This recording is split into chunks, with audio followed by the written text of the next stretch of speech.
Welcome to crime confessions. గతంలో గ్రామాల్లో ఉన్న పరిస్థితి ప్రభావంతోనో లేదా మరో ఏ ఇతర కారణాలతోనో కొంతమంది యువకులు అడవి బాట పట్టారు. అడవుల్లోకి వెళ్ళి అన్నలతో కలిసి వాళ్ళు కూడా అప్పట్లో జరుగుతున్న ఆగడాలపై పోరాటం చేశారు. వాళ్ళు చేసిన పోరాటాల ఫలితమే ప్రభుత్వాల కిందకు వచ్చి ప్రజలకు కావాల్సిన మౌలిక సదుపాయాలు కల్పించింది అన్న దాంట్లో ఎలాంటి అతిశయోక్తి లేదు. ఆ విధంగా పనిచేసిన వాళ్ళు కొంతకాలం తర్వాత వాళ్ళకున్న వ్యక్తిగత కారణాలతోనో లేదా అనారోగ్య సమస్యలతోనో బయటికి వచ్చారు. ఆ విధంగా బయటకు వచ్చిన వారిని పరిచయం చేసే కార్యక్రమంలో ఈ వారం మన గెస్ట్ వరికొప్పుల మల్లన్న అలియాస్ బాలన్న. రాచకొండ దళం ఆలేర దళానికి దళ కమాండర్గా పనిచేసిన ఆయన గతంలో యాదగిరిగుట్ట పోలీస్ స్టేషన్ మీద దాడి, అందులో తుపాకీలు తీసుకువెళ్ళడం దగ్గర నుండి వలిగొండలో రైల్వే స్టేషన్, టెలిఫోన్ ఎక్స్చేంజ్ అన్ని ప్రాంతాల్లో జరిగిన బ్లాస్టింగ్లో ఆయన చాలా ప్రధాన పాత్ర పోషించారు.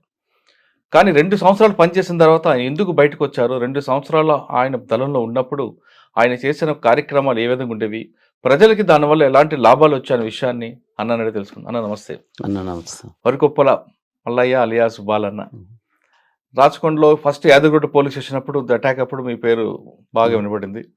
తర్వాత వలిగొండలో ఏ జరిగినా రైల్వే స్టేషన్ బ్లాస్టింగ్ అవ్వచ్చు, టెలిఫోన్ ఎక్స్చేంజ్ అవ్వచ్చు, గవర్నమెంట్ ఆఫీసులు అవ్వచ్చు, ఎక్కడ బ్లాస్టింగ్ అన్నా బాలన్న అలియాస్ మల్లయ్య 2 పేర్లు ఖచ్చితంగా వినిపించాయి. ఆ గుట్ట పోలీస్ స్టేషన్ బ్లాస్టింగ్, అందులో తుపాకీలు తీసుకొని ఏ విధంగా మీరు వెళ్ళారు? అక్కడ వెళ్తున్నప్పుడు ముందేమో రెక్కి వేశారా, లేదు సడన్గా అనుకున్న ప్లాన్ అది? దాని గురించి చెప్తూ దానికి చెప్పే ముందు ఒకసారి బాలన్న యొక్క కుటుంబ నేపథ్యం, ఎందుకు అడవి వైపు అడుగులేసారు ఒకసారి చెప్పండి. అన్న, మాది రైతు కుటుంబం. నేను ఒక 10th క్లాసు మన హాస్టల్లో చదివిన. మా సంఘం, గ్రామం సంఘం, ఒలిగొండ మండలం, యాదాద్రి భువనగిరి జిల్లా. 10th దాకా ఒలిగొండ మన పెదకాపర్తి హాస్టల్ చదువుకున్నాం. అక్కడ వేసవి సెలవులు వచ్చేసినాయి. మరి బ్రదర్స్ అక్కడ మన నర్మేట మండలం అక్కడ పనికి పోయారు. అక్కడికి మనం వేసవి ఉన్నది కాబట్టి సెలవులు కానీ నేను అక్కడికి పోయేసి, అక్కడ పోయిన కొన్ని రోజుల తర్వాత మనకు అక్కడ నర్మేట దళం, అక్కడ బొమ్మాకూరు గ్రామం, నర్మేట మండలం, అక్కడ నరసింహులు అనే అతను మనకు పరిచయం ఏర్పడ్డాడు. ఒక 2-3 నెలలు అక్కడ ఉండి నేను అంటే సెలవులకు వచ్చిన పరిచయం. ఆయన రోజు సాయంత్రం మనం తీసుకుపోయేది, అన్న గీడదాకా పోదాంరా అంటే, అన్న ఏడికి అనేది అంటే మేము పోయేవరకల్లా అక్కడ ఒకసారి ఒకరిని, తర్వాత మొత్తం దళాన్ని మొత్తం పరిచయం చేయించు. అప్పుడు బాలన్న కమాండర్, బాలన్న అని అక్కడ కమాండర్ ఉన్నాడు. అట్లా గత ఒక 6 మాసాల దాకా గడిచిన తర్వాత మళ్ళీ నేను కాలేజ్ చేద్దామని మన సొంత గ్రామానికి వెళ్ళి వచ్చిన. ఆ మధ్యలోనే మనకు 89లో మ్యారేజ్ అయింది. మ్యారేజ్ అయిపోయి ఇంటి దగ్గరనే ఉన్నా. 89లో మ్యారేజ్ అయింది. మనకు అప్పటికి 91లో ఇవి సంఘాలు, రైతు కూలి సంఘాలు. అప్పుడు మన ఏరియాలో దళాలు లేవు. రైతు కూలి సంఘాలు 1+1 రావడం జరిగింది. రైతు కూలి సంఘాలు 1+1గా ఏర్పడి రైతు కూలి సంఘాల లెక్క విలేజ్లోకి వచ్చేసారు. విలేజ్లోకి వచ్చేసినప్పుడు మేము మమ్మల్ని మా దగ్గరికి వచ్చి, అండ్ ఎందుకన్నా అటువైపు మీరు వెళ్ళారు? అసలు చదువుకుంటారు కదా, 10th క్లాస్ వరకు హాస్టల్ చదివారు, ఇంటర్మీడియట్ రాకుండా చదువుకోకుండా ఎందుకు అటువైపు వెళ్ళాల్సి వచ్చింది? ఎందుకు అటువైపు వెళ్ళారు అంటే, ఇప్పుడు మనం అక్కడ వరంగల్ ఏరియాలో కొన్ని మనం చూసినాం. అక్కడ శ్రీపతిపల్లి, తరిగొప్పల, వెల్దండ, బచ్చన్నపేట, అక్కడ దొరల పాలన ఎక్కువ ఉన్నది. వెట్టి చాకిరి చేయించుకుని జీతగాళ్లకు ఎప్పుడు ఒక 1000 రూపాయలు తీసుకుంటే 1000 రూపాయల కిందకి ఒక 5-6 సంవత్సరాలు పని చేయించుకుంటోళ్ళు. చదువుకున్న 10th క్లాస్ వరకు హాస్టల్లో ఉన్నారు, చదువుకుని వచ్చారు, ఇంటర్మీడియట్ వెళ్ళి లేదంటే పెళ్లి చేసుకున్నారు, స్థిరపడకుండా అటువైపు ఎందుకు వెళ్ళాల్సింది? అంటే మీరు చెప్తున్నాడు వరంగల్లో దొరల ప్రభావం. వరంగల్లో మీ దొరల ప్రభావం ఉంది కానీ మీ ఊర్లో లేదు కదా. మా ఊళ్ళో ల్యాండ్ ప్రభావము, పంచాయతీలు ఒకటి అంటే కబ్జాలు చేసుకోవడం, ఇప్పుడు అమాయకులు రైతులను వేధించి భూములు కబ్జాలు చేసుకోవడం, ఒకటి పంచాయతీలు పెట్టి వాళ్ళని అలా చేసాం. రాజకీయ కక్షలతోటి వీళ్ళని వేధించడం ద్వారా మనకేమనిపించింది అంటే, అన్నలతోటి ఇప్పుడు దాంట్లో పోతే బాగా జరుగుతుంది కదా, అందరికీ కూడా సమాన హక్కులు ఉండాలి, మరి వీళ్ళకి ఎక్కడిది అన్న దాంతో దాన్ని స్ఫూర్తిగా తీసుకొని మనము అందులో పనిచేయడానికి మనం నిర్ణయించాం. ఎప్పుడు వెళ్ళారు? ఏ సంవత్సరం? మేము టోటల్గానే అంటే అన్న ఇప్పుడు 90కి ఇక్కడికి వచ్చేసాము. రైతు కూలి సంఘాలలో చేసేసినాము. 93 ఉపదళ కమాండర్గా పనిచేసినాము. 93, 94 మధ్యన ఉపదళ కమాండర్ 1+1. అప్పుడు దళాలు మనకు ఎక్కువ లేవు. ఒకటే దళం ఉన్నది. 8 మంది 9 మంది తోటి తిరిగేవారు. అట్లా గురించి ఉపదళ కమాండర్ వేసి మనల్ని ఏరియా మొత్తం చూసుకో. మీకు ఎవరైనా బాధ్యులు అప్పుడు? మాకు బాధ్యులు గోపన్న, వాళ్ళకు విజయక్క వాళ్ళ మిస్సెస్.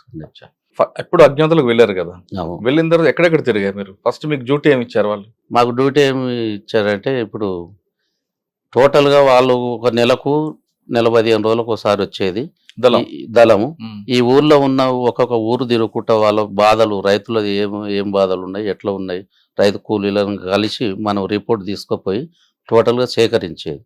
దళం మీట్ అయినప్పుడు మళ్ళీ మనం ఫలాని ఊళ్ళో ఇది ఈ పరిస్థితి ఉంది, ఇబ్బందులు ఉన్నాయి అన్న, ఇది పరిస్థితి ఫలాని వాళ్ళు ఇది ఉంది అనేది వాళ్ళను సంఘాలను పోగు చేసి ఐక్యతాటిగా తెచ్చి మళ్ళీ దళం కలిసినప్పుడు వాళ్ళ అందరిని పిలిపించి మాట్లాడిపించేది. ఓకే, అంటే మీరు సేకరించిన సమాచారం దళంకిచ్చి దళం ద్వారా సమస్య పరిష్కారం. ఆ విధంగా మీరు చేసిన గ్రామాల్లో మీరు గుర్తించిన సమస్యలు పరిష్కారం అయిన ఒకటి రెండు చెప్పండి. మేము గుర్తించిన పరిష్కారం మార్గాలంటే సంఘంలోనే భూములకు బాటలు లేవు. బావుల కాడికి బాటలు లేకుంటే దాన్ని మనం బాటలు క్లియర్ చేసి పొలాల కాడికి బాట ఒక 5 గజాల దాంతో పరిష్కారం చేసిన సంఘటనలు ఉన్నాయి. వేరే ఊళ్ళలో పక్క ఊళ్ళల్లో కూడా భూముల్లో గొడవలు ఉంటే ఒక పెత్తందారి గుంజుకుంటుంటే వాళ్ళని కుసబెట్టి మాట్లాడి నీది కాదు కదా భూమి, మరి వాళ్ళ పేరున్నది వాళ్ళకే ఉండాలని అటువంటి సమస్యలు కొన్ని భూముల విషయంలో పరిష్కరించడం జరిగింది. ఇంకా కుటుంబ నేపథ్యంలో అంటే కొన్ని రాజకీయ కక్షలతోటి వాళ్ళు బలవంతులు ఇప్పుడు రాజకీయంగా చిన్నోళ్ళని ఎదగనియకుండా ఉండి వాళ్ళని దాన్ని అరాచకంగా చేస్తే పిలిచి మందలించడం. ఏ గ్రామంలో? సంఘంలో ఓర్కడ్పల్లి. మీరు దళంకి వెళ్ళారు, చేరారు, చేస్తున్నారు. అమ్మా నాన్న ఒప్పుకున్నారా? మరి అమ్మా నాన్న ఒప్పుకోలేదు. వాళ్ళు ఎవరిని తీసుకొస్తున్నావు, ఏంది, ఎంతో మంది వస్తారు అనేది వాళ్ళకు నక్సలెట్లు అనేది వీళ్ళు అనేది ఇంకా పూర్తిగా తెలియదు. అమ్మ నాన్న ఉన్నప్పుడే మన ఇంటికి వచ్చి షెల్టర్ ఇచ్చి అందులో ఉండేది. అప్పటికి 10 మంది 10-12 మంది దళము. పెళ్ళైంది కదా అప్పటికి? మీరు పెళ్ళైంది కూడా ఒప్పుకుందా? ఏమైనా ఒప్పుకున్నది పూర్తిగా. అప్పటి నుంచి వాళ్ళు నేను బయటికి వెళ్ళి కేసులు అయ్యేదాకా కూడా మొత్తం సహకరించి దళాలకు మంచిగా ఉండేది. అక్కలకు. మరి తుపాకీ ఎప్పుడు మీకు ఇచ్చారు? ఎప్పుడు, ఎలా నేర్చుకున్నారు, ఎక్కడ నేర్చుకున్నారు? తుపాకీ మాకు ఉపదళ కమాండర్ ఉన్నప్పుడే మనకు ఒక ఇది ఇచ్చేది, తపంచ, గ్రైనేడ్స్. ఆ తర్వాత మనకు నేర్పారు అవన్నీ అక్కడ. మనం ఇది ఆలేరు, ఆత్మకూరు, మూటకొండూరు. మీరు గ్రామాల్లో తిరగడం, సమస్యలు తెలుసుకోవడం, దళంకి ఇవ్వడం, వాళ్ళ ద్వారా పరిష్కారం చేశారు, అదే కదా? అంటే గ్రామాల్లో మంచి వాతావరణం తీసుకొచ్చారు.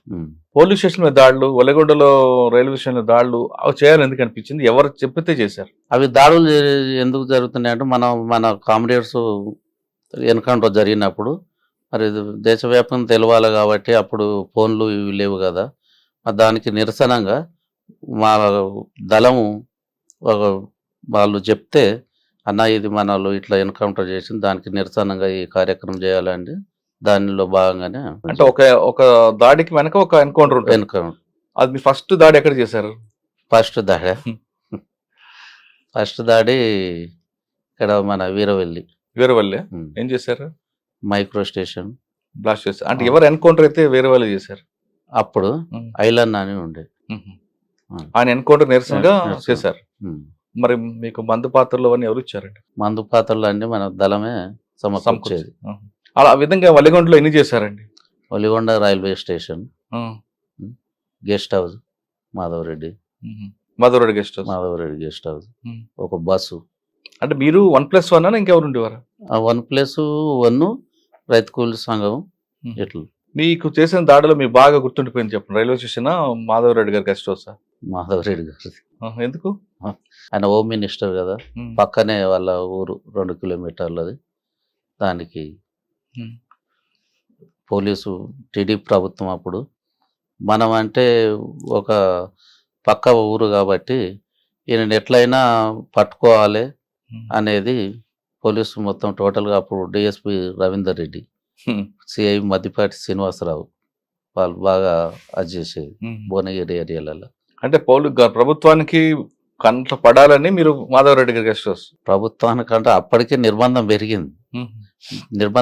మనం రైతు కూలి చేసేటప్పుడు ఉప కమాండర్ చేసేటప్పుడే టోటల్గా పోలీసులు ఇన్వాల్వ్ అయ్యేది, మన ఇంటికి వచ్చిపోయేది. తీవ్ర నిర్బంధం 94-95లో ఇక ఉండలేని పరిస్థితి. అప్పుడు ఉండలేని పరిస్థితి దళంతో మనం మాట్లాడి అన్న పరిస్థితులు ఇట్లా అయిపోయినాయి అనే దాని మీద వాళ్ళు ఒక షెల్టరు, చిన్న పిల్లలు, ఇప్పుడు వీళ్ళు ముగ్గురు, 2 బాబులు 1 అమ్మాయి అన్నప్పుడు కొన్ని రోజులు బాగా అయిపోయింది. అన్న ఇక్కడ పరిస్థితులు బాగాలేవు, కొన్ని రోజులు డెన్నులో ఉంచుతామని అన్నారు. డెన్నులో అక్కడ మన చందర్ నగర్, బిహెచ్ఎల్ చందర్ నగర్ అక్కడ ఉంచే వరకల్లా కూడా అక్కడ కూడా వీళ్ళు కనిపెట్టి అక్కడికి రావడం జరిగింది. మా మిసెస్ చూసి బాబుని తీసుకొని బయట షాపుకి పోతుంటే వాళ్ళు వచ్చి నిఘా పెడితే ఈమె చూసింది కదా వాళ్ళని ఎప్పుడు ఇంటికి వచ్చి తోళ్ళని, అట్లా చూసి ఇట్లా పోలీసులు ఇన్ఫార్మర్గా డ్రెస్ లేకుండా సివిల్ డ్రెస్సులు వస్తారు, మరి ఇట్లా ఎప్పుడో దాడి చేసి ఏవో అరెస్ట్ తీసుకుపోతారన్న దాని మీద అక్కడికి క్యాంప్ మార్చి దళానికి ఏపేటుండే. అన్న ఇది పరిస్థితి అంటే మళ్ళీ ఇక్కడికి సిటీ ఎల్బీ నగర్ ఏరియాలో ఇక్కడ షెల్టర్ తీసుకున్నాం. అంటే చందానగర్ నుంచి ఎల్బీ నగర్. చందానగర్ ఎక్కడ ఉండేవారు? శాంతినగర్ శాంతినగర్. అంటే కవర్ ఏంటి? ఏమో కోరియరు, ఏపీట్లు కదా. అక్కడ ఏమని చెప్పి అది తీసుకున్నారు ఇల్లు? మేము ఇక ఇట్లా కూలి చేసుకుంటాము, డ్రైవర్ చేసుకుంటాము అన్న ఆలోచనతో తీసుకున్నాం. అంటే పని ఏమో డ్రైవరు. సరే, అక్కడి నుంచి వచ్చారు. రైల్వే స్టేషన్ పెంచాలని ఎందుకు అనుకున్నారు? ఎలా చేశారు? ఎన్ని గంటలు చేశారు? రైల్వే స్టేషన్ అక్కడ మనకు ఇక్కడ ఎన్కౌంటర్ అయింది, దానికి నిరసనగానే మనం పేల్చాలని ఒక దానితో దళ సభ్యులు మేము కలిసి. ఎన్ని గంటలకు వెళ్ళారు? ఎంతమంది వెళ్ళారు?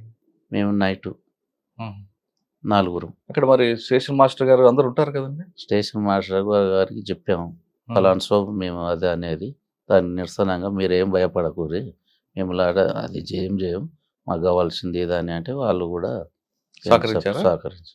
అంటే ఫస్ట్ స్టేషన్ మాస్టర్ పేర్చారా, సిగ్నల్ రూమ్ పేర్చారు? సిగ్నల్ రూమ్ వేలుస్తున్నాయి కదా, అన్ని సిగ్నల్ ఉండి వీళ్ళు అది బంద్ మీరు సిగ్నల్ పేల్చారు, సిగ్నల్ రూమ్ పేర్చారు.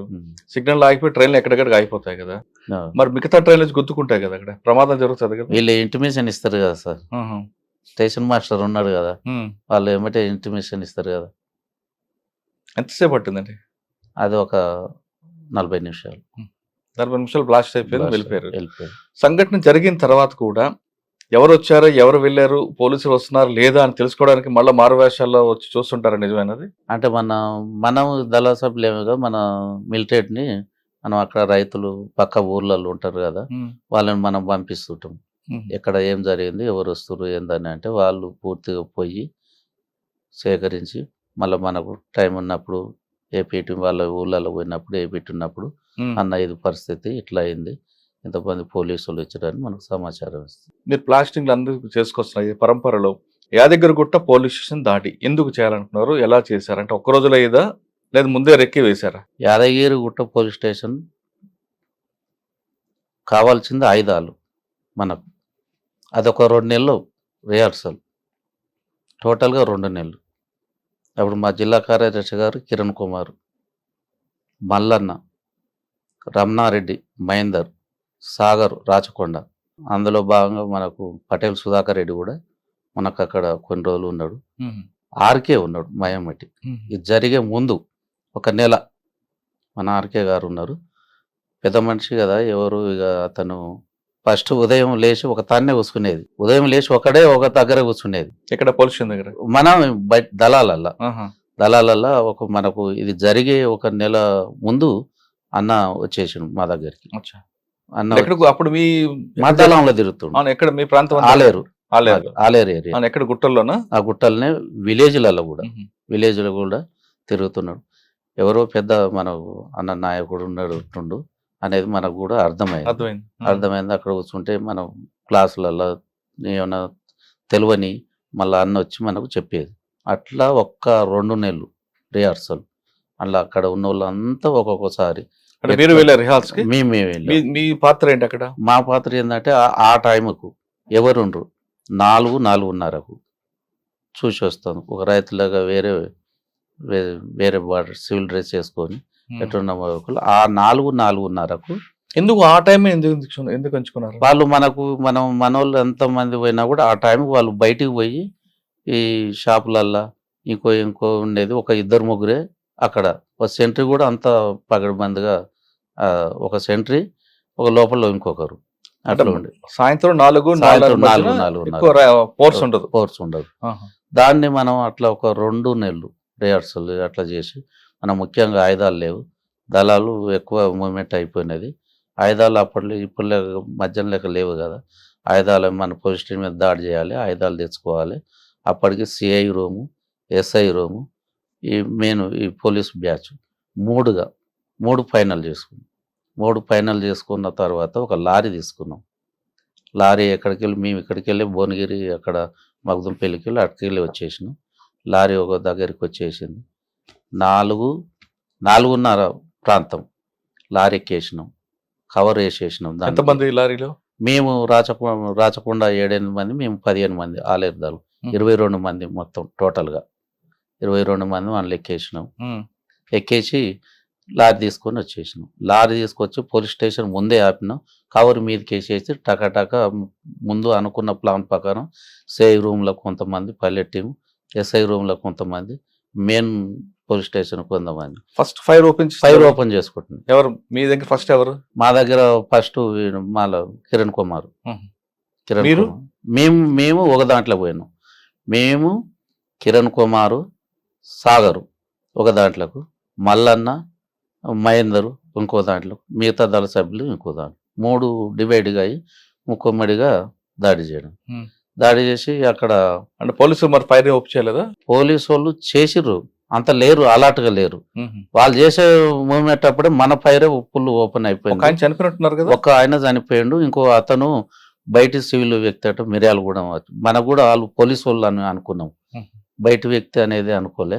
ఆ స్పాట్లో అతను కూడా చనిపోయాడు. ఆయుధాలు దాదాపు ఒక 20-25 వెపన్స్ దొరికాయి.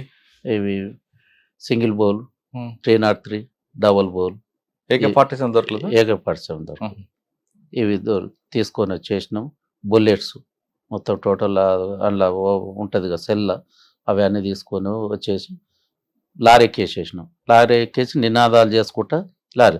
అంతకుముందు ఇక్కడ రాగిరికి వెళ్ళి ఒక వంతెన ఉన్నది చిన్నది. మేము ఇక్కడికి వచ్చేటప్పుడు అక్కడికి ఒకరు అంతా వంతెన బ్లాస్టింగ్ చేసేసారు. అక్కడ రాకపోకలు బంద్ అయినాయి. రాగిరి అక్కడ మేము ఎప్పుడైతే ఇక్కడికి వచ్చినామో, ఇక్కడికి వచ్చిన ఆ టైంలో అక్కడ బ్లాస్ట్. భువనగిరి పోలీసులు రాకుండా ఓకే చేసుకున్నాం. వితిన్ ఒక పావు గంట టైంలోనే ఈ టోటల్గా చేసేసుకుని ఎమ్మటే వెపన్స్ ఎక్కేసుకొని లారీ ఎక్కేసినాం. రాళ్ళ జనగాం అక్కడికి వెళ్ళి వచ్చినాం. ఫుల్ వర్షాలు అప్పుడు, మోసి దాటని పరిస్థితి, దాంట్లోనే ఎక్కేసినాం. అంటే మరి భువనగిరికి రాలే మీరు? భువనగిరికి రాలే. ఈ రూట్లో పాతగుట్ట నరసింహస్వామి ఈ రూట్లో వెళ్ళినాం. ఈ రూట్లో వెళ్ళిపోయిన కొద్దిసేపటికి అప్పటికే డ్రైవర్ సేక్ అయిపోయాడు. లారీ డ్రైవర్ ఇటు తీసుకుపోయారు కల్లా బురదల లారీ ఆగిపోయింది, స్టార్ట్ అయితే లేదు. స్టార్ట్ కాకుండా దిగేసి నడుచుకుంటా ఇట్లా మన బొమ్మాయిపల్లి ఆ రూట్లో వెళ్ళిపోయినాం. మాకు ఏంటంటే అప్పటికి మాకు ఒక రోడ్లో ఒక డీసీఎం ఉండాలి. ఈ లారీ చక్కకపోతే ఆ డీసీఎం ఎక్కి ఇట్లా అబ్దుల్లాపూర్ మెట్టు ఈ విధంగా మూసి దాటనిస్తలేదు కదా, అట్లా వెళ్ళి రాచకొండకి వెళ్ళిపోవాలనేది ప్లాన్. అక్కడికి లారీ డిస్టర్బ్ అయింది కాబట్టి నడుచుకుంటా అక్కడ పోయినాం. ఇది భీమ్నగర్ ఏరియాలో ఒక గ్రామంలో మధుపల్లి, అక్కడ షెల్టర్ తీసుకుని వాగు ఫుల్ చిన్నేరు వస్తుంది, దాటరాని పరిస్థితి. అక్కడ ఆ రోజు అక్కడంతా అక్కడనే ఉన్నాము. ఉండి తెల్లారి పోవాలి, ఎట్లా పోవాలి ఇది మిస్ అయింది. ఏందనేది ఇప్పుడు దళ కమాండర్ మేము అందరం కలిసి టోటల్గా ఊర్లోకి వెళ్ళినాం. ఊర్లో ఒక ట్రాక్టర్, రైతులు అప్పుడు వ్యవసాయం ఆనకాలం, దునకాలు ఫుల్ సీజన్ ఉంది. ఒక ట్రాక్టర్ కూడా దొరకలేదు, గత్యంతరం లేదు. చాలామందిని అడిగినాం, రామన్నట్టు ఆఖరికి ఇద్దరం పోయి ఒక అతన్ని రెడ్డిని ట్రాక్టర్ రామంటే నాకు నా దున్నకాలున్నాయి ఇట్లా మేము సోన్స్ అది ఇది అవుతుంది అన్నా కానీ ఒక ట్రాక్టర్ ఇచ్చిండు. ఆ ట్రాక్టర్లో సాయంత్రం 7 గంటలకు వెళ్ళి అక్కడికి వెళ్ళి ట్రాక్టర్లో 7 గంటలకు వెళ్ళి మగ్దుంపల్లి వెళ్ళి మగ్దుంపల్లి అక్కడ పోతుంటే చిన్న బ్రిడ్జి ఉంటుంది ఒకటి కల్వెట్ లెక్క, అది దాటి పోయిన కొద్దిసేపటికి మన లోపటున్న నేను బానోటి మీద ఉన్న మల్లన్న శ్యామల వెంకటేశ్వర అని ఇతల సైడ్ ఉండు, కిరణ్ కుమార్ అన్న గిట్ట లోపట్నే ఉన్నాడు. దాడిపోయే వరకల్లా మన వాళ్ళు ఉండి అన్న కొద్దిగా ఆపూరి వెపన్స్ కొంచెం టైట్ అవుతుంది మంది చదువుకుందామని జనరల్ కూబింగ్ అక్కడికి వెళ్ళి వెనకకి వెళ్ళి వాళ్ళు జనరల్ కూబింగ్లోనే వస్తారు మగ్దుంపల్లి ఆ రోడ్డులో ఆపినాం కదా. కామ్రేడ్ అని మన వాళ్ళు కొంచెం ఇది అవుపడకుండా కొంచెం బ్యాటరీ లెక్క వేసేసారు లోపట. అతడు ఎమ్మటే గోరీలు ఉన్నాయి దాన్ని పడుకొని ట్రాల్కి ఫైర్ చేయడం జరిగింది జనరల్ కూబింగ్. అక్కడ కూబింగ్ ఆల్రెడీ ఉన్నారు కదా, చింతమనేని శ్రీనివాస్ పార్టీ ఒకటి ఉంది కదా. లేదు, ఆ జనరల్ కూబింగ్ తోటి వీళ్ళు దక్షిణ తెలంగాణ ఇక్కడ మన దుబ్బాక దళం ఇక్కడి వాళ్ళు అని అనుకున్నారు వాళ్ళు. ఓహో, ఈ రాచకొండ అనుకోలేదు, ఆలేరు రాచకొండ అనుకోలేదు, దుబ్బాక ఇక్కడికి వెళ్ళి వచ్చారు అనేది వాళ్ళు ఇక్కడ దృష్టి పెట్టారు. ఎవరు? పోలీసు వాళ్ళు. టోటల్ గా ఈ దళాలు కావు అనేది. అక్కడికి వచ్చే వరకల్లా ఆగిపోయే వరకల్లా వాళ్ళు జనరల్ కూబింగ్ అక్కడికి వెళ్ళి చేసుకుంటే వాళ్ళు జనరల్ గా వచ్చేస్తారు, రోడ్డు దగ్గరికి వచ్చేసారు. మాది ట్రాక్టర్ ఆగిపోయింది. ఆగిపోయిన క్రమంలో వాళ్ళు ఏమంటే ఇక్కడ కామ్రేడ్ అనగానే ఏమంటే ట్రాల్కి ఫైర్ చేయడం జరిగింది. అంటే కామ్రేడ్ అనే పదం వాళ్ళకి వినబడ్డది, టార్చ్ కూడా వినబడ్డది. టార్చ్ కొట్టినాం, కామ్రేడ్ అనకపోయింటే వాళ్ళు కలిసేది కాదు అనగానే ఫైర్ చేశారు. ఫైర్ చేయగానే మేము ఫైర్ చేసేసినాం. ఫైర్ చేయగానే లోపల ఉన్న కిరణ్ కుమార్ అన్న AK-47 పెట్టి ఫైర్ చేసేసినాం. ఫైర్ చేసిన మ్యాగజిన్ స్టక్ అయిపోయింది. స్టక్ కాగానే ఎమ్మటే వంగి మ్యాగజిన్ తీసి ఇంకో మ్యాగజిన్ పెట్టి ఇట్లా ఫైర్ చేయమని ఎమ్మటే వచ్చి తోట కడదాలి స్పాట్లో అవుట్ అయిపోయింది. అదే అయిపోయింది. అందులో ఉన్న ఇంకో ఇబ్రాంపట్నం ఒక మిలిటరీ అతను అయ్యిండు. మేము ఫైర్ చేసుకుంటాం, ఫైర్ కొద్దిసేపు చాలాసేపు కొట్లాడినాం, అర్ధగంట సేపు ఫైర్ చేసుకుంటున్నాము. ఫైర్ చేసిన కూడా మళ్ళీ ఎక్కి చూసే వరకల్లా అన్న చనిపోయిన హాస్పిటల్ పోయినాక మళ్ళీ AK-47 ఉంది. ఫైర్ చేసుకుంటూ అన్న దగ్గర AK-47 అక్కడికి వెళ్ళి వచ్చిన కొన్ని ఆయుధాలు అన్నీ ఏమి తీసుకుపోలేదు, కొన్ని ఆయుధాలు తీసుకొని మేము వెళ్ళిపోయినాం. ఎటు అంటే ఇప్పుడు మనకు AP ఉంటుంది ముందుగా అతనే, కొంతమంది ఒక దిక్కు వెళ్ళిపోయారు, కొంతమంది ఒక దిక్కు వెళ్ళిపోయారు. అంటే 12 మంది ఉన్నారు ట్రాక్టర్లో. 12 మంది ఏం లేదు, మేము 22 మంది ట్రాక్టర్లో 20 మంది లోపల ఉన్నారు, మేమిద్దరం బయట ఉన్నాం బానోట్ల మీద. ఎంతమంది చనిపోయారు? 2 చనిపోయారు. 20 మంది 20 సేఫ్ అయ్యారు. ఆయుధాలు తీసుకుపోయాను, మన సొంతం ఆయుధాలు తీసుకున్నాం. కొన్ని గుట్టకాడికి వెళ్ళి 22 వచ్చిన ఆయుధాలల్లో ఒక 6-7 ఆయుధాలు తీసుకొని వెళ్ళిపోయారు. మిగతా వదిలిపెట్టారు. అందరూ కూడా డిస్పైట్ అయిన కొద్ది రోజులకు ఎక్కడెక్కడ కలవాలంటే రాచకొండ మేమంతా మళ్ళీ కలిసే వరకల్లా ఒక 15-20 రోజులు అయింది. అబ్బా, మరి 15 రోజులు ఏం చేశారు? మరి భోజనం అదేలా? నా తోటిగా ఇంకో కామ్రేడ్ వచ్చినండి, మేమిద్దరం ఒక సైడ్ అయిపోయినాం. ఇప్పుడు మన మల్లన్న రమణ మహేందరు ఒక దిక్కు అయిపోయారు, మిగతా వాళ్ళంతా ఒక దిక్కు అయ్యి అక్కడ మనకు APTలు ఉంటాయి, 3 APTలు ఉంటాయి. ఆ 3 APTల వరకల్లా ఆ నెల 20-25 రోజులల్లా టోటల్గా మళ్ళీ అంత దళం కలిసి మళ్ళా. మరి 25 రోజులు మీరు కలిసి బయట ఉన్నారు కదా, భోజనం దానికి ఇబ్బంది పడలేదు? భోజనం అంటే మనకు అక్కడ మేము రాచకొండకి వెళ్ళిపోయినాం ఆల్రెడీ, సిటీ మీదకి వెళ్ళి అక్కడ మనకు ఉన్నారు కదా సానుభూతి పరులు, ఇట్లా ఉండి అట్లా వాళ్ళు బావుల సాధారణంగా ఒక బ్లాస్టింగ్ కానీ ఏదో జరిగింది చేసాం అనుకోండి, అనుకుంటారు కాదు, ఏదో ఇష్యూ జరిగిందంట, మీరందరూ ఒకేసారి ఒక దగ్గర నుంచి వెళ్ళాం. లేదు, మన దగ్గర ఉన్నప్పుడు వాళ్ళు పోలీసులు వచ్చిన ఒకే దగ్గర ఉంటారు, విడిపోయిన తర్వాత ఎక్కడ కలవాలనుకుంటారు? ముందు APT పెట్టుకుంటారా? APT పెట్టుకుంటాం. ఓకే, APT పెట్టుకుంటాం. ఒకవేళ అది మిస్ అయితే నెక్స్ట్ ఇంకొక APT ఉంటుంది. ఈ APTలకు ఒకవేళ 3 APTలు ఉంటాయి, 3 APTలకు కూడా హాజరు కాలేదంటే అతడు అరెస్ట్ అయిందా ఏమైందా అనేది. అంటే 3 APTల తర్వాత కలవకపోతే అప్పుడు అనుమానం వ్యక్తం చేస్తారు. పోలీసులు అరెస్ట్ చేయవచ్చు, చనిపోవచ్చు. అది ఓకే. మీరు ఆ గుట్ట ప్లాస్టింగ్ అయిపోయిన తర్వాత మీరందరూ మళ్ళీ ఎప్పుడు సమీక్ష జరుపుకున్నారు? 20 నెల రోజుల తర్వాత. ఎవరి సమక్షంలో? మన ఈయన ఉన్నాడు, మన మాధవన్న. ఏమంటారు ఆయన? రాష్ట్ర కమిటీ మాధవన్న. అవును. ఆ, ఆయన ఏమన్నారు? ఏమన్నారంటే మనది కొంచెం ఇట్లా కాకుండా కామ్రేడ్ అంతా ముక్కమడిగా దాడి చేసినప్పుడు అందరూ ఒక లైన్లోనే పోయేది ఉండే. ఇట్లా కాషన్ ఫాలో కాలేదు. కాషన్ ఫాలో అయి ఉంటే బాగుండేది. అక్కడ గుట్టలో మంచిగా మనం సక్సెస్ చేసుకున్నాము, ఇక్కడనే మనం ఫెయిల్యూర్ అయినాము అన్న దాని మీద సమీక్ష చేసి అదొకటి. తర్వాత ట్రాక్టర్లో కామ్రేడ్ అని పిలవడం, టార్చ్ లైట్ వేయడం కూడా అది దాని మీద కూడా మాట్లాడారు. దాని మీద మాట్లాడారు. దాని మాట్లాడినాకనే ఇది కరెక్ట్ కాదన్న దాని మీదనే అన్ని మాట్లాడారు. తర్వాత ఏం చేశారు మీరు? Madhava sorry Yadagirigutta police station తర్వాత ఇక దళాలనే మళ్ళీ ఆలేరుకి వచ్చేసినాం యథావిధిగా. రాచకొండ దళమే ఆలేరు దళం, ఆలేరుకి వచ్చేసి కొనసాగిస్తున్నాం. ఒక రామచంద్రరావు అని ఒక వ్యక్తిని హత్య కేసులో కూడా ఉన్నట్టున్నారు కదా? రామచంద్రరావు ఇన్ఫార్మర్, ఒలిగొండ. నేను ఇంకో వేరే కామ్రేడు ఇద్దరం. ఎందుకు ఇన్ఫార్మర్ మీకు ఎలా నిర్ధారిస్తారండి? అంటే ఇప్పుడు అతను ఖాళీ బేరం చేసుకునేది, ఆయనకి ఏం పని లేదు, ఎక్కడ ఏం చేస్తారు, ఏ ఊళ్ళో ఎవరెవరు మిలిటరీలు ఎవరు దానికి వస్తారు అని సేకరించి పోలీస్ స్టేషన్ పోలీసు వాళ్ళకు ఇన్ఫార్మర్ సమాచారం ఇచ్చేది. దాంట్లో భాగంగా అప్పుడు ఒకసారి ఏం చేయలేదు, ఒకసారి పిలిపించి మాట్లాడినాం. అన్న అట్లా కాదు, నేను మంచిగానే ఉంటున్నా అంటే వద్దు, నువ్వు ఇది పద్ధతి మానుకో అని కూడా ఒకసారి 2 సార్లు హెచ్చరించడం జరిగింది. అది చెప్పినా కూడా మానుకోకపోవడంగా ఫైనల్గా అది సమాచారం మొత్తం ఒలిగొండ సమాచారం చేరవేస్తున్నా అన్న దానిలో భాగంగానే పార్టీ నిర్ణయం వరకే. అది పార్టీ నిర్ణయం మీ నిర్ణయం? మా నిర్ణయం. పార్టీ నిర్ణయమే మా నిర్ణయం అంతే. అన్న ఆయన మీతో పాటు 1-2 సంవత్సరాలు పనిచేస్తుంటాడు, తర్వాత ప్రలోభాలకు గురై ఇన్ఫార్మర్ మారి ఉండొచ్చు అనుకుంటాం మనం. కానీ మనతో పనిచేసి ఆయన సర్వీస్ తీసుకున్న తర్వాత కూడా ఆయనకు ఒక ముద్ర వేసి నిజంగానే ఆయన ఇన్ఫార్మర్ అనుకోండి, ఆయనకు బహిష్కరించాలి తప్ప చంపడం అన్నది ఏ చట్టంలో ఉందండి? అంటే ఏకదమ్నా నీకు చంపరు కదా. నీకు ఇంట్లో మీరు అన్నది వాస్తవేను. ఎంతోమంది కూడా ఇంట్లో పని చేసిపోయి నచ్చకపోతే ఒకవేళ పని చేసి అన్న నాకు ఆరోగ్యం బాగలేదు ఇక లేకపోతే తన పని తాను చేసుకుంటుంటే దానికి ఏం లేదు.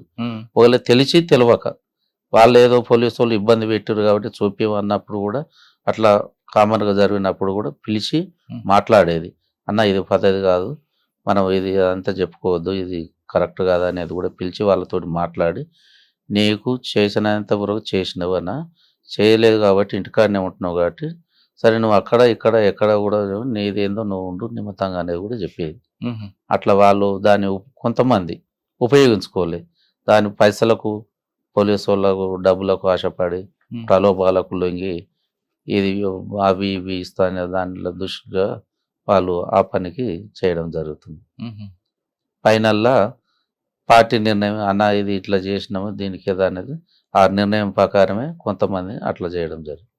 అన్న మీరున్న 2 సంవత్సరాలు 3 సంవత్సరాలు పార్టీలో? నేను 3 సంవత్సరాలు. 3 సంవత్సరాల్లో మీరు పటేల్ సుధాకర్ రెడ్డి గారిని చూశారు, మాధవ్ గారిని చూశారు, ఆర్కేని చూశారు, ధర్మాన్ని చూశారు. వీళ్ళందరిలో ఎవరిది ఎక్కువ బాగుంటుంది సరే అంటే పని చేయడంలో కానీ పని చేయించుకోవడంలో కానీ లేదంటే మాటలతో పాటలతో వాళ్ళకి ఆకర్షించేలా చేయడం కానీ స్పీచ్ ప్రభావం కానీ ఎవరిది నలుగురిలో బాగుంటుంది? ఒక్కొక్కరిది ఒకలాగా ఉంటుంది, అందరూ ఒకేలా ఉంటుంది. అవును, అందరిది. ఎవరు స్పీచ్ వింటే మనకి పార్టీలోకి వెళ్ళాలరా అనిపిస్తుంటది.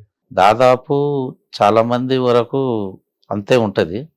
దీంట్లో పోయిన వాళ్ళంతా ఒకసారి ఒక మనిషిని తీసుకొచ్చి ఆ విషయం చెప్తే అది అతడు కదిలేటోడు కాడు, నేను పోవాలని ఒక తపనే ఉంటది, అంత ఉంటది. అది ఆ విధంగా మనిషి అట్రాక్ట్ చేసే స్పీచ్ ఇచ్చేవారు సుధాకర్ అన్న లేదంటే మాధవ్ అన్న? పటేల్ సుధాకర్ అన్న కూడా బాగా అది చేసేది, మాధవ్ అన్న కూడా. కానీ మాధవ్ అన్న చాలా నెమ్మదొస్తాడు కదా. చాలా నెమ్మతం. దాదాపు మేము మా దళంతో ఆయనకు చాలా జిల్లా కమిటీ బాధ్యతలు కూడా చేసుకున్న, అక్కడ రాష్ట్ర కమిటీ సభ్యుడిగా ఉండి చాలా రోజులు ఉండడం జరిగింది. మాధవ్ అన్న చిన్నది ఏమన్నా ఇబ్బంది వచ్చినా అట్లా కాదన్నా ఇట్లా అనేది దగ్గర పర్సనల్గా కూర్చోబెట్టుకొని అన్న ఏమన్నా ఇబ్బంది అవుతుందా, ఎట్లా ఉంది, ఏముందా అనేది మంచిగా మన చెప్పి మోటివేట్ చేసి పంపించేది. సాంబశివుడు. సాంబశివుడు సాంబశివుడు మేము దాదాపు ఒక 6 నెలలు చేసినాం ఒకటే దళంలో. ఫస్ట్ వాళ్ళే దళమే. దళంలో పనిచేసి ఆయన రాచకొండకి వెళ్ళిపోయిండు. రాచకొండకి వెళ్ళిపోయినాక ఇక మళ్ళీ మనకు మధ్యాహ్న క్లాసులు ఉన్నప్పుడే కలిసేది. క్లాసుల తర్వాత అక్కడికి వెళ్ళి నల్లమల్లకి వెళ్ళిపోయేది. ఫైనల్లో నల్లమల్లకి వెళ్ళిపోయిండు. ఇక మధ్యాహ్న ఓసారి కలిసిండు, మాట్లాడు. ఆయన స్వభావం ఎలాగుంటది? ఆయన స్వభావం కూడా బాగానే ఉంటది. సాంబశివుని స్వభావం కూడా, కానీ ఎక్కువ కోపం ఎక్కువ అట కదా. రాను రాను కొద్ది లాస్ట్కు అప్పుడు ఎప్పుడు స్టార్టింగ్ లో కోపం ఎక్కువ, లాస్ట్కి వచ్చే వరకల్లా మంచి నెమ్మది. మరి 3 సంవత్సరాలు పనిచేసారు, మీరు ఎందుకు మరి సరెండర్ అవ్వాల్సి వచ్చింది? పార్టీకి చెప్పారా? మేమెందుకు సరెండర్ కావాల్సి వచ్చిందంటే పిల్లలు ఆ మధ్యన మాధవన్నతోటి మాట్లాడినాం. అన్న నిర్బంధం ఎక్కువైంది, ఊళ్ళో వ్యవసాయం చేయనిస్తలేరు, ఇంట్లో ఉండనిస్తలేరు. నైట్ ఒకటి ఈమె 3 పిల్లల్ని వేసుకొని పండుకుంటే కూడా ఎప్పుడు 50 మంది 100 మంది పోలీసులు స్పెషల్ వాళ్ళు వచ్చి భయపెట్టి డోర్లు కొట్టి ఇబ్బంది పెడుతురు. పక్కింటి వాళ్ళ దగ్గర ఆడ వండుకున్నా కూడా పండుకోని పరిస్థితి ఏర్పడదన్న. ఏంది ఇట్లా మరి పిల్లల్ని ఏందని అంటే మాధవాన్ని నుండి అన్న మరి ఏంది అని అంటే, లేదన్న మరి పిల్లలు ఇబ్బంది ఉంది కదా, అనారోగ్యం ఉన్నది, మరి వీళ్ళది ఏందని అంటే మాధవ నుండి అన్న మేమేమన్నామంటే 3 పిల్లల్ని ఒక తాను వేద్దామన్నా, ఆమె కూడా వస్తూ ఉంటుంది, మరి నిర్బంధాన్ని తట్టుకోలేక ఇబ్బంది పెడుతురు అని అంటే, అన్న ఉండి 3 కాదు వాళ్ళకొకరికి ఇద్దామన్న ఒక ఆలోచన మాధవన్న చేసిండు. మాధవన్న చేస్తే పిల్లలు ఎవరికి ఇద్దామని వేరే వాళ్ళకి ఇచ్చి వాళ్ళు అక్కడ పెరుగుతుంటారు అనే దాని మీద ఆలోచన చేసిండు. అన్నప్పుడు మనకు కొంత టైం ఇచ్చిండు. అన్న దీని మీద మరి ఆలోచన చేసుకోరి, ఒకదానైతే 3 పిల్లలు ఒకదాని ఉండలేరు అనేది చెప్పేసిండు. చెప్పినప్పుడు దాన్ని ఇక మళ్ళీ అన్నను అడిగినప్పుడు అట్లా కాదన్న ఇప్పుడు అని అన్నాడు. మేమెందుకు లొంగిపోవాల్సిన, పిల్లల అనారోగ్యంతో ఉన్నారు, చాలా ఇబ్బంది పెడుతారు, పోలీసు వాళ్ళు చాలా ఇబ్బంది పెడుతారు. అప్పటికి అందరికి జ్వరాలు అవి వచ్చేసినాయి పిల్లలకు. దాంతో సుద్దాగా మనం బయట రావాల్సి వచ్చింది. దాంతో అనారోగ్యం. పార్టీ అనుమతితో వచ్చారు? పార్టీ చెప్పినాం, చెప్పి ఇది పరిస్థితి అనేది. ఎవరి ముందు సరెండర్ అయ్యారు? జేవి రాముడు డిఐజీ. ఆయన సరెండర్ అయిన తర్వాత పోలీస్ స్టేషన్ ఇక్కడ వెలిగొండ, రామన్నపేట, మనకు CI Ramannapet station Oligonda SI. Surrender అయిన తర్వాత కానీ సరెండర్ కాకముందు కానీ నయం ఎప్పుడైనా ఎదురుపడ్డా? నయం ఎదురుపడ్డాడు. ఎక్కడ? సరెండర్ అయినాక 2001లో ఇంటి దగ్గరనే ఉంటున్నాం. అప్పటికే సరెండర్ అయిన తర్వాత వచ్చిన మీకు రావాల్సిన వచ్చా ప్రభుత్వం ఇవ్వాల్సింది చెప్తున్నా. సరెండర్ అయినాం. శ్రీనివాసు మధ్యపాటి శ్రీనివాసు, నేను నా ఫోటో కూడా నన్ను ఎప్పుడు ఎవరు చూడలే. డిఐజీ జేవి రామ్ దగ్గరికి పోయినప్పుడే ఈ డిఎస్పి గారు వచ్చారు, రవీందర్ రెడ్డి, మధ్యపాటి శ్రీనివాసరావు, ఎస్ఐ శ్రీనాథ్ రెడ్డి, వీళ్ళు వచ్చారు. మేము అక్కడనే కూర్చున్నాం ఇట్లా టేబుల్ మీద. వాళ్ళు పోయారు, మీరు ఏ ఊరు అని అంటే ఇట్లా నేనే ఉరుకుప్పల మల్లయ్య అని అంటే, ఆహా నువ్వేనా అనేది అప్పుడు చూసారు వాళ్ళు. అప్పటిదాకా మన ఫోటోలు కూడా నేను ఎట్లుంటా అనేది కూడా వాళ్ళకి తెలియదు. మీరు సరెండర్ అయిన తర్వాత వచ్చారు? తర్వాత అయినా. ఎవరి ద్వారా అయ్యారు మీరు? నేను ఊర్లో ఒక పెద్ద మనిషి ఉన్నాడు, గర్దాస్ బాలయ్య అని, డిసిసి మాజీ అధ్యక్షుడు, ఆయన ద్వారా వెళ్ళారు. ఆయన ద్వారా ఇట్లా అంటే అప్పుడు చూసారు పోలీసులు? అప్పుడు చూశారు. ఏమంటారు? నువ్వేనా మల్లయ్య అంటే నేనే సార్ అని అన్నాక మాట్లాడి అక్కడ మళ్ళా భువనగిరి పిలిపించారు. భువనగిరి కాడి పోయిన Valigonda police station. Valigonda police station కాడ ఉన్నప్పుడు కూడా ఒక 3 రోజుల దాకా అసలు ప్రెస్ మీట్ ఇట్లా సరెండర్ అయినది కూడా ఇస్తలేడు. ఇకపోతే మా మిసెస్ ఏం చేసింది, మళ్ళీ వీళ్ళు సరెండర్ అయిన 3 రోజులు అయింది, పేపర్ స్టేట్మెంట్ కూడా ఇస్తలేరు అనే విలేకరులకు చెప్పి, విలేకరులు పోలీస్ స్టేషన్కి వచ్చి మమ్మల్ని కలిసి ఎస్ఐ గారిని సిఐ గారిని కలిసి మాట్లాడుతుంటే ఏం లేదు మాట్లాడుతున్నాం అన్నది. ఆ రోజు నెక్స్ట్ తెల్లారి సరెండర్ అయిన అనేది పేపర్ స్టేట్మెంట్ ఇచ్చారు వాళ్ళు. పేపర్ స్టేట్మెంట్ ఇచ్చినాక కొన్ని రోజులు కేసులు ఏం లేవు అనేది చెప్పేశారు. కేసులు లేవనంటే సరే ఇంటికాడ ఉండు, కేసులు ఏం లేవు అన్న, మీకు వచ్చేది మీకు ఇస్తాము, ప్లాట్ ఇస్తాము 5 ఎకరాల జీవో ఉన్నది, ఆ 5 ఎకరాల ల్యాండ్ ఇస్తాం అనేది చెప్పేసారు. సరే మంచిదిలే ఇప్పుడు అనేది మనం ఇంటికి వెళ్ళి వచ్చేసినాం. ఇంటికాడ ఉన్న కొద్ది రోజుల తర్వాత అసెంబ్లీ ఎలక్షన్ మళ్ళీ మాధవరెడ్డి గారు నిలబడు పోలీస్ స్టేషన్ పని ఉందా అనేది పిలిచారు. రమ్మంటే పోయినాం. పోయినప్పుడు పోలీస్ స్టేషన్ పోగానే 14 కేసులు పెట్టి వాళ్ళు నల్గొండ జైలుకు పంపించేసారు. అయ్యో! నల్గొండ జైలుకు పంపిస్తే నల్గొండ జైల్లో 1 సంవత్సరం ఉన్నాం. ఆ 14 కేసులలో నల్గొండలో కొన్ని, భువనగిరిలో కొన్ని, రావణపేటలో కొన్ని. ఆ కేసులన్నీ ఏ రాజకీయ నాయకుడు కూడా అప్పట్లో టీడీపీ ప్రభుత్వం ఏ రాజకీయ నాయకుడు లేకుంటే మా మిస్సెస్ ముందటుండి 3 లాయర్లను పెట్టి బెయిల్ సంవత్సరం తర్వాత బెయిల్ తీసుకొని వచ్చేసి. మీరు అడగలేదా నా మీద కేసులు లేవని ప్రెస్ మీట్ పెట్టి మళ్ళీ నా మీద ఎందుకు పాత కేసులు పెట్టి? మేము అడిగినాం మద్దిపాటి శ్రీనివాసరావు కూడా అడిగితే లేదు అక్కడికి వెళ్ళి పైకి వెళ్ళి వచ్చేసింది, మాకేం తెలియదు ఇట్లా అనేది అతను చెప్పేసి. బయటకు వచ్చారు. బయటకు వచ్చాక మీ జీవనం ఎలా కొనసాగింది? మా జీవనం బయటికి వెళ్ళి వచ్చినాక 2001లో 1999లో లొంగిపోయినాం. 2001లో ఇంటి దగ్గర వండుకుంటూ ఉంటే తెలంగాణ ఉద్యమంలో భాగంగా కళ్యాణ్ యాదగిరి రెడ్డి అతను ఉండి తెలంగాణ ఉద్యమం అప్పుడు అందులోనే పోరాడారు పబ్లిక్ గురించి, ఇప్పుడు తెలంగాణ గురించి పోరాడవలసింది, మీరు తెలంగాణ పార్టీలకు రావాలా అనేది పిలిచి మాట్లాడినాక సరే అన్న నేను వస్తా అనేది చెప్పేసిన. కొన్ని రోజులు ఒక 5-10 రోజులు మండల నాయకులు పంపించి ఇంటికి పంపించేస్తే పెద్ద మనిషి మాట్లాడిండు కళ్యాణ్ యాదగిరి రెడ్డి, నేను కూడా తెలంగాణ ఉద్యమంలో భాగం అని తెలంగాణ పార్టీలో వండుకుంటున్నా 14 సంవత్సరాలు సుదీర్ఘంగా తెలంగాణ గురించి పోరాటం చేసినాం. మరి మీ కుటుంబ నేపథ్యం, ఆర్థిక పరిస్థితి ఎలా ఉంది? ఆర్థిక పరిస్థితి అంటే చాలా అప్పులు అయినాయి అప్పటికి. కేసులు లాయర్లకు ఒకటి కాదు, ఇప్పుడు రోజు డైలీ దాదాపు యాదగిరిగుట్ట కేసులో ఒక 25 మంది ఉన్నాం. అందులో డైలీ ఒక 15 రోజులు డైలీ కేసు, రోజు పోయి ఆ కేసులో రోజు ఉదయం పోవాలి, 10 గంటల నుంచి 6 గంటల దాకా అక్కడ ఉండాలి. మరి నయం ఎప్పుడు ఎదురాడు మీకు? నయం మీ తెలంగాణ ఉద్యమంలో ఇంటికాడ ఉంటున్న క్రమంలో ల్యాండ్ ఫోన్కు వేరే అతను పంపించి ఇంటికి పంపించి ల్యాండ్ ఫోన్ చేసి మాట్లాడాడు. నువ్వు మాకు సరెండర్ కావాలి, నీకు డబ్బులు అవి ఇస్తాము, నువ్వు సరెండర్ కావాలి, మాతోటి పని చేయాలి అని అంటే నేను చేయలేమన్నా, మేము స్వచ్ఛందంగా వచ్చినాం, నీ అక్కడ ఇక్కడ కాదు ఊర్లోనే అనుకుంటున్నాం, మనకున్న కొద్ది వ్యవసాయంలో మనం చేసుకుంటూ ఉంటాం అంతే తప్ప కానీ మేము రామని చెప్పి. నయము ముందు ఒక వార్నింగ్ ఇస్తాడండి, అయితే అటైన్ ఉండాలి లేదా నా దగ్గర ఉండాలి, మధ్యలో ఉండకూడదు అంటాడు. అటువంటి వార్నింగ్ వచ్చిందా మీకు? ఇతను వచ్చి ఫోన్ చేసిన కొద్ది రోజులకు మళ్ళీ ఒకసారి నువ్వు అర్జెంటుగా భువనగిరికి రావాలా అని అన్నా.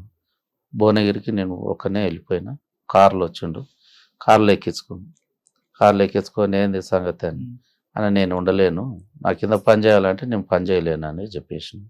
పని చేయకుంటే మరి నువ్వు మళ్ళీ వాళ్ళు వస్తారు కదా, వాళ్ళకి సహకరిస్తున్నావు, నన్ను పట్టిస్తేందుకు నువ్వు ఆ పని చేస్తున్నావు, నేను అలాంటి పని ఏం చేస్తలేను, మేము వచ్చినాము క్రమంగా మన పని ఏందో మనం చేసుకుంటుంటున్నాం అంతే తప్ప కానీ అలాంటిది నిన్ను పట్టియాలి వాళ్ళకు మేము కీడు చేయాలన్న ఒక ఆలోచన ఏం లేదు, నేను అట్లా రానని నేను చెప్పేసాను. తిప్పిండు 1 గంట 2 గంటలు తిప్పి లేదు నువ్వు రావాలి బాగుండదని అంటే నేను రానని చెప్పేసి పోతాను ఇడిచిపెట్టి వెళ్ళిపోయాడు. ఆ తర్వాత ఎప్పుడు మీ దగ్గర రాలేదు? ఇక అక్కడి నుంచి మన దగ్గరికి. నయంతో పాటు కొన్ని దందాలు చేశారా నువ్వు దగ్గర? లేదు దందాలు లేదు. దందాలు చేస్తే ఇట్లా ఎందుకు నువ్వు బెదిరింపులు పాల్పడ్డారని నయంతో కలిసి? లేదు సార్, నయం అయిపోయింది. ఇప్పుడు ప్రస్తుత పరిస్థితి ఎలా ఉంది? పరిస్థితి ఎట్లా ఉంది? ఇక అప్పటి నుంచి ఇప్పటిదాకా ఆర్థిక ఇబ్బందులతో కొట్టుమిట్టాడుతుంటున్నాయి. ఆ కేసులకు ఖర్చులు, ఈ లాయర్లకు కోర్టుల చుట్టూ తిరగడానికి మొన్న రీసెంట్గా 1 సంవత్సరం క్రితమే అయిపోయింది యాదగిరిగుట్ట. మీకు ఇవ్వాల్సిన 5 ఎకరాల భూమి ఇచ్చారా? ఇయ్యలే. మరి అడిగారా మీరు? మేము అడిగినాము, ఇస్తామని అంటారు. ఇప్పుడు కూడా 24 సంవత్సరాలు ఎందుకు ఇస్తారు? ఇయ్యలే. మేము కూడా అడిగినాం. ఉమ్. మాకు ఆ రోజు జనజీవన సమితిలో కలిస్తే 5 ఎకరాల భూమి ఇస్తున్నారు కదా సార్, మరి ఏందని అంటే వస్తుంది అనేది. మరి కలెక్టర్ గారు కలిసి ఇప్పుడు కలిసారా? కలిసాము, పిటిషన్ కూడా ఇచ్చేసాం. ఏమంటారు కలెక్టర్ గారు? కలెక్టర్ గారు మేము అక్కడికి పంపించేస్తాం అనేది కలెక్టర్ గారు అంటున్నారు. అంటే మీరు ఆశపడి రాలేదు, కానీ అప్పుడున్న జీవో ప్రకారం మీకు ఇవ్వాల్సింది ఇచ్చారు. ఇవ్వాల్సింది ఇవ్వాలి. ఇవ్వకుండా చేతిలో 5,000 పెట్టి పంపించుంటారు. కేసులు లేవు అన్నారు, కేసులు పెట్టేసారు, కేసులు పెట్టారు, జైలు పాలు చేశారు. మీకు అనిపించలేదా ఈ అన్యాయం ఇలాగే ఉండాలా, మరి మరొకసారి మనం ఎదురిద్దామని? ఎదురిద్దామని, కానీ ఇప్పుడు అంతా లేదు కదా సార్. అప్పటి పరిస్థితి కాదు, అంత నెట్వర్క్. ఇప్పుడు అంత తెలంగాణ గురించి పోరాటం చేస్తేనే తీసుకుపోయి జైల్లో వేసిన సంఘటనలు ఉన్నాయి. ఇప్పుడు పార్టీకి ప్రభుత్వానికి ప్రజలకి, అంటే పార్టీకి ప్రజలకి మధ్యన గ్యాప్ ఎందుకు వచ్చిందంటారు? పార్టీకి ఒకప్పుడు పార్టీ అంటే ప్రాణం ఇచ్చే ప్రజలు ఉండేవారు, ఇప్పుడు ఎందుకు దూరం అవుతున్నారు? ఎందుకు దూరం అంటే కేసులతోటి వేధించడం వల్ల, భయాందోళన గురి చేయడం వల్లనే దూరం అవుతుంది, అంతే తప్ప వేరేది ఏం లేదు. అలా ఎందుకు అనుకోవాలి? ప్రభుత్వం చేసిన కార్యక్రమాల వల్ల ప్రజలు దగ్గర అవుతున్నారు ప్రభుత్వానికి అనుకోవచ్చు కదా. అట్లేదు సంఘటనలు లేవు కదా. ఇప్పుడు మమ్మల్నే చూడండి, జనజీవన సమితిలో రమ్మన్నారు, 14 కేసులు పెట్టిర్రు, మాకు ఇస్తున్న భూమి ఇస్తున్నవి కూడా ఇవ్వలేదు కదా. ఇదొకటి నిదర్శనం తీసుకోవచ్చు కదా, ఆదర్శం. 2005 తర్వాత పార్టీ క్రమేపీ ఆంధ్రప్రదేశ్లో కానీ తెలంగాణ తగ్గిపోయింది. తర్వాత 2016 తర్వాత ఇంక పూర్తిగా కనుమరుగైన పరిస్థితుల్లో ఇప్పుడు 2024లో మళ్ళీ ఉత్తర తెలంగాణ పార్టీ రావడం, వేటూరు నాగర్లో ఒక ఎన్కౌంటర్, మీరేమనుకోవచ్చు? అంటే మళ్ళీ తిరిగి వస్తుంది అనుకోవచ్చా? లేదు అక్కడ ఛత్తీస్గఢ్లో ముమ్మరం చేశారు కాబట్టి ఇటు వచ్చారనుకోవచ్చా? లేదు తెలంగాణలో తమ ఉనికిని చాటుకోవడానికి వచ్చారనుకోవచ్చు? ఛత్తీస్గఢ్ ఏరియాలనే టోటల్గా దించి అక్కడ ఉండలేని పరిస్థితి ఉన్నది కాబట్టి మొత్తం ఇక్కడ రావడం జరుగుతుంది అనేది అంటే పార్టీ వచ్చినా సరే ఇక్కడ మనుగడ ఉందంటారా? మనుగడ ఉందని అనుకుంటే ఉండొచ్చు, ఉండకపోవచ్చు. ఇప్పుడు ఈ పరిస్థితులల్లో చాలా గడువు పరిస్థితి ఇప్పుడు.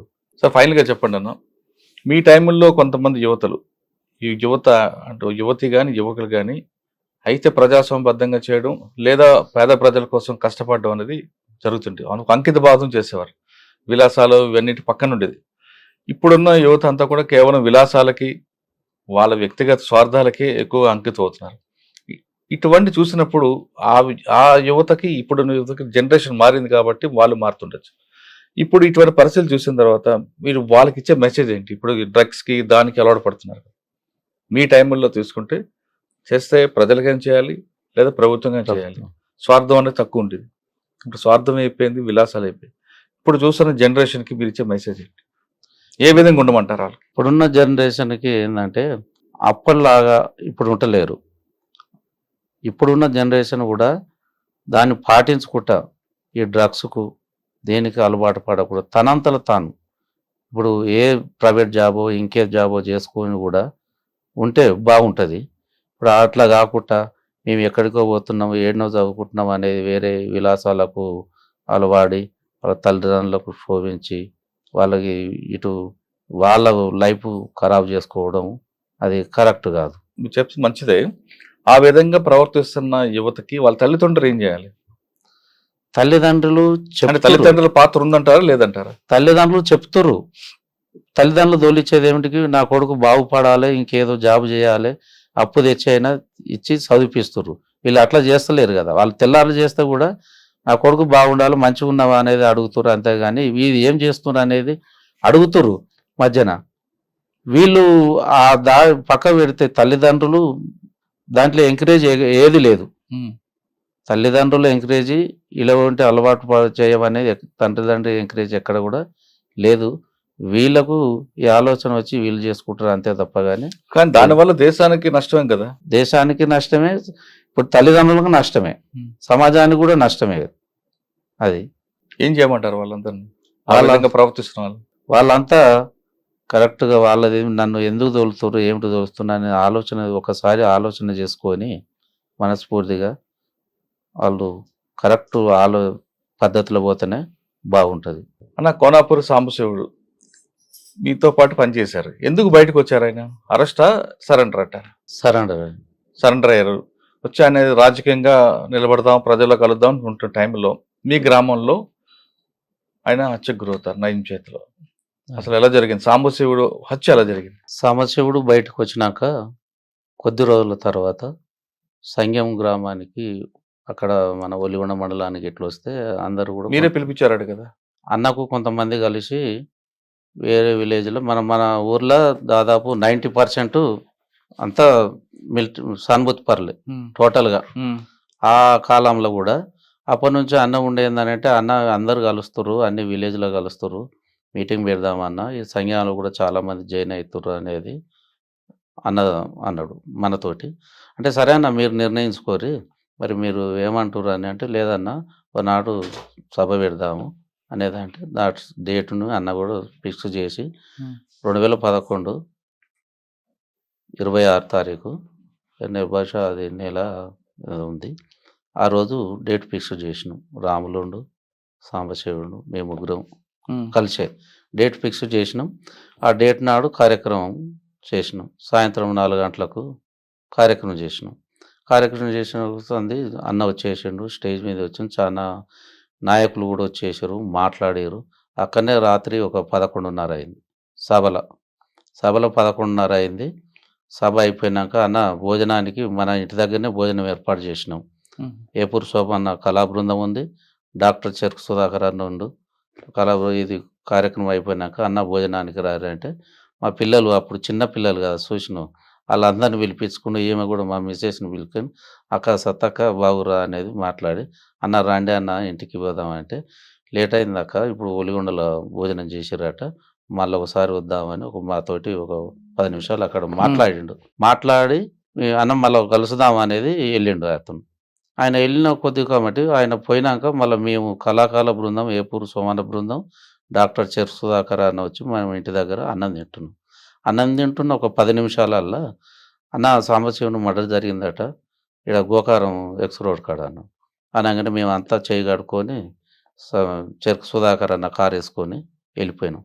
అక్కడికి పోయే వరకల్లా మొత్తం గ్లాసులు బలిగి ఉన్నాయి, అక్కడ ఎవరు లేరు. మేము పోతేనే చెరుకు సుధాకర్ అన్న తిరుపతి అన్నకు ఫోన్ చేసిండు, డిఎస్పికి ఫోన్ చేసిండు, ఎస్ఐకి ఫోన్ చేసినా ఎవరు కూడా లిఫ్ట్ చేయలేదు. పోకుండా అక్కడ ఒలిగొండ పోయినాం. ఒలిగొండ పోయే వరకల్లా భూపాల్ రెడ్డి హాస్పిటల్ వేసేసిండు. భూపాల్ రెడ్డి హాస్పిటల్ పోయే వరకల్లా మేము అక్కడికి చేరుకున్న క్రమంలో ఈ పేగులు మొత్తం బయట పడిపోయినాయి. బయట పడుకొని మేము పోయిన వరకు పోయి చూస్తుంటే అన్న నన్ను బతికించండి అన్న, అమ్మ నన్ను బతికించండి అనేది అంటుండు. ఆ ఒక మాటనే అన్న నన్ను బతికించురి అన్న అని అనగానే చెరుకు సుధాకర్ నుండి ఏమంటే పేగులు డాక్టర్ కదా అతను, పేగులు లోపలికని ఒక కట్టు కట్టి అదే కారు వేసుకొని ఏడికి రావాలో మేము ఆ నైట్ అయింది కామినేని హాస్పిటల్ తీసుకొద్దామని వస్తున్నాం. భువనగిరికి వెళ్ళి రాంగ ఎట్లుంది ఏముంది అనేది అనేది గులుగుతుండు. ఇక్కడికి ఉప్పలు వీడికి సిగ్నల్ దగ్గరికి రాగానే చనిపోయిండు. ఉప్పలు సిగ్నల్ దగ్గరికి రాగానే అన్న మళ్ళీ సుధాకర్ అన్న ఇట్లుండి ఇట్లా చేయబెట్టి చూస్తే మళ్ళీ చనిపోయిండు, ఇక మనం ఎట్లా చేద్దాం అని అంటే చనిపోయినాక మళ్ళీ గాంధీలోకి తీసుకొని వచ్చినాం. గాంధీలోకి తీసుకొని వచ్చి గాంధీలో డెడ్ బాడీని తీసేసినాం. ఎంతమంది దాడి చేశారండి తర్వాత తెలిసి ఉంటుంది కదా? తర్వాత తెలిసిందంటే అందులో ఒక మారుతి చిన్నది వ్యాన్ వచ్చి ఊర్లో తిరిగింది అనేది తర్వాత రిపోర్టు సేకరించాం. ఒక 5-6 ఉంటారండి. ఎలా చంపారట? ఆయన స్కార్పియోగా వాడతారు కదా? ఎవరు? సాంబశివుడు అన్న స్కార్పియో వాడారు కానీ ఇది మనోళ్ళు అని అన్న ఆపురు అని అనే వరకల్లా మన కార్యకర్తలు అన్న ఒక ఆలోచనతోటి ఆపిండు. దాంట్లో సడన్ ఆపంగానే ఎమ్మటే కత్తులు గిట్ట తీసి వేసేస్తాడు. అట్లా అయినా సీటు కిందకి పోయి 5 వరకల్లా సీటు కింద అయినా దేవులాడి వేసి చనిపోయిండు అనుకొని వాళ్ళు వెళ్ళిపోయారు. ఎవరు చేసిండ్రు? నయం మనుషులు. దీని తర్వాత మీకు ఫోన్ చేశాడు నయం చంపింది నేనే అని? చేయలేదు. ఇక ఇట్లా మనం మొత్తం టోటల్గా కార్యక్రమం చేసారు కాబట్టి మమ్మల్ని కూడా పిలిపిస్తే ఎట్లా జరిగింది ఏం జరిగింది అనేది టోటల్గా మేము కూడా వివరించి చెప్పినాం. తర్వాత కోనాపూర్ రాములు ఒక గత జరిగిపోయిన కొద్దీ కోనాపూర్ రాములు కూడా ఈ తెలంగాణ పార్టీలనే కార్యక్రమం ఆయన చంపడానికి కూడా పాములు పంపించాడని ఉంది కదా ఇంటి దగ్గర. అది దాచిరెడ్డి కూడా ఇంటి దగ్గర వాళ్ళ అమ్మ నాయన ఉన్నారు కదా, అక్కడ పంపించారు. ఎవరో వస్తారని ఏదో చేస్తారని కాకుండా మీ కాళ్ళ మీద మీరే నిలబడి మీ ఆర్థికంగా స్టాండర్డ్ అయితే మీ భవిష్యత్ బాగుంది అంటున్నారు వరికొప్పల మల్లయ్య అలియాస్ బాలన్న. ప్రభుత్వం అన్ని చేయాలని రూల్ లేదు కాబట్టి మీరే సాధించండి, ప్రభుత్వం మీ దగ్గరకు వచ్చి మీ సహాయం తీసుకునేలా ప్రవర్తించండి చెప్తున్నారు. అంతేకాకుండా వ్యక్తిగత స్వార్థాన్ని పక్కన పెట్టి విలాసాలకు దూరంగా ఉండి మీ కన్న తల్లికి మంచి గౌరవం తీసుకురావాలంటే ఖచ్చితంగా మీరు కష్టపడితే మీ కుటుంబానికి కాదు దేశానికి కూడా గర్వకారంగా నిలబడతారంటూ చెప్తున్నారు. ఇది వరకుప్పల బల్లయ్య అలియాస్ బాలన్ గారితో ఎక్సలెంట్. వచ్చే వారం మరో గెస్ట్తో మళ్ళీ కలుద్దాం. అంతవరకు నమస్తే. థ్యాంక్ యూ అన్న. Thank you very much. నమస్తే.